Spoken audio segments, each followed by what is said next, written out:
Bien, bonjour à tous et à toutes. Genèse 35, versets 18-19. Comme elle allait rendre l'âme, car elle était mourante, elle lui donna le nom de Benoni, fils de ma douleur. Mais le père l'appela Benjamin, fils de ma main droite. Amen. Dans cette situation, on voit qu'il y a deux visions différentes. La vision de la maman qui est en train de mourir et qui dit ce fils-là est en train, c'est à cause de lui que je suis en train de mourir, c'est comme si bien ce fils maintenant va porter sa souffrance. Donc ça veut dire que ce fils Benoni, eh bien va devenir quelqu'un qui toute sa vie va dire c'est à cause de moi et ma vie elle est gâchée. Donc il va être dans la culpabilité normalement, dans la honte et il va être normalement dans le rejet. Et cet homme-là,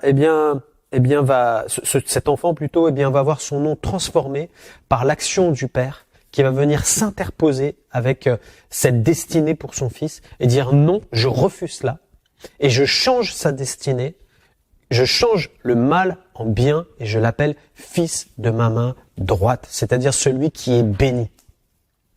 On a cela bien dans la vie de Joseph, ce qu'il va déclarer à la fin de sa vie, dans Genèse 50, verset 20, il va déclarer « Vous aviez médité de me faire du mal, mais Dieu l'a changé en bien pour accomplir ce qui arrive aujourd'hui, pour sauver la vie à un peuple nombreux. Amen. » J'aimerais te parler du prisme de la grâce. C'est quoi un prisme? Un prisme, ça sert à dévier la lumière et à décomposer la lumière en un arc-en-ciel, en fait, en multicolore. Et en fait, on voit que ce père va agir dans la vie de son fils en changeant son nom. Et c'est comme s'il y avait un prisme qui était venu là se placer et qui va faire dévier la vie de cet enfant qui était voué à l'échec en un enfant qui doit amener la bénédiction. Et Dieu a fait cela dans nos vies en Jésus-Christ. Dieu a fait cela en toi, mon frère, ma sœur. Tu étais perdu comme moi. Et un jour, la grâce de Dieu est venue. Le prisme de la grâce s'est posé en toi et t'a fait complètement dévier de la voie dont tu prenais. Parce que la Bible dit qu'on était tous errants. Et Dieu est venu dans sa grâce, a touché ton cœur et t'a ramené dans ses voies. C'est-à-dire, tu t'es converti. Ça a dévié ton chemin. Et tu as pris le chemin qui mène à la vie éternelle. Gloire à Dieu pour ce qu'il a fait dans ta vie. Et tu devrais aujourd'hui, te réjouir de cela. L'adversaire, lui, a prévu depuis ta naissance de te détruire, tout comme moi. Mais Dieu t'a fait grâce. Et c'est ça la grâce de Dieu. C'est qu'il dit non, je refuse que cet enfant-là soit un enfant qui arrive à l'échec. Le prisme de la grâce fait ça dans notre vie. Il crée quelque chose de nouveau, une nouvelle orientation.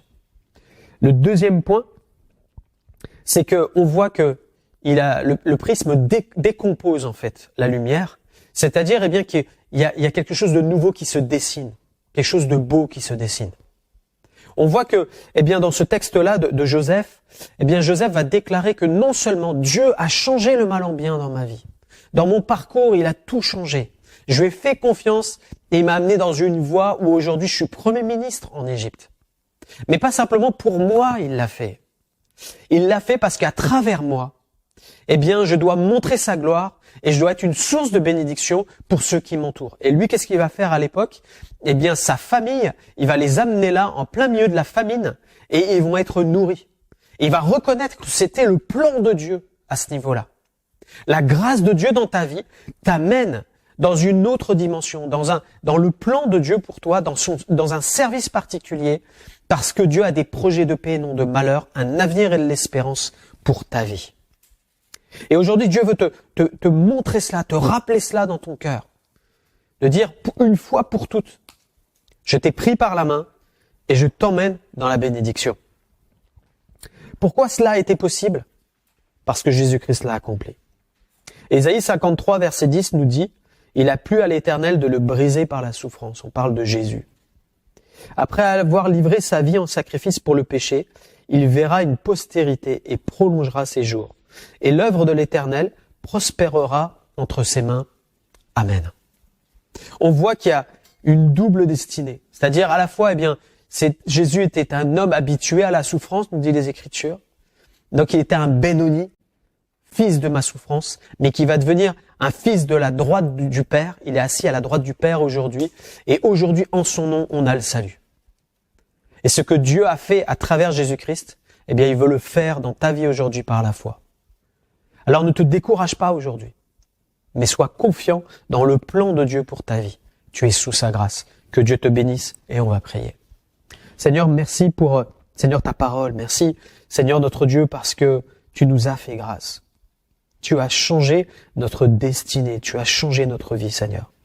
Je te loue, mon Dieu, pour, Seigneur, ce que tu as fait. Tu nous as sauvés, mais non seulement sauvés. Tu nous as inclus dans un plan si particulier. Donne à tes enfants aujourd'hui de découvrir, Seigneur mon Dieu, encore, eh bien, toute la dimension de ce que tu as fait dans leur vie. Merci, Seigneur. Gloire à toi, Jésus. Amen. Que Dieu vous bénisse. On se retrouve demain.